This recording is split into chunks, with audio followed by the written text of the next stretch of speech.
এত স্বল্প জ্ঞান আল্লাহ পাক ব্রেন তাকে দিয়েছে, কিন্তু তারপরেও সে আল্লাহর অবাধ্যতা করে না, কিন্তু সে আল্লাহর ইবাদত করে, ওই মাছও আল্লাহর ইবাদত করে।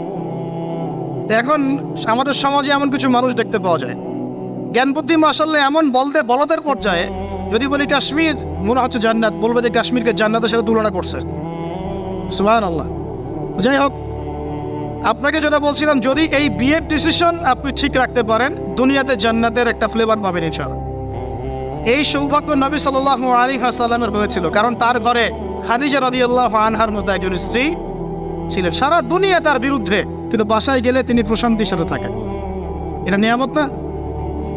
আর নূহ আলাইহিস সালাম, সারা দুনিয়ার সাথে লড়তে হয়, বাসায় এসে আবার ওয়াইফের সাথে লড়তে হয়। নূহ আলাইহিস সালামের ওয়াইফ কিন্তু ইমানদার ছিলেন, বুঝছেন দাদা?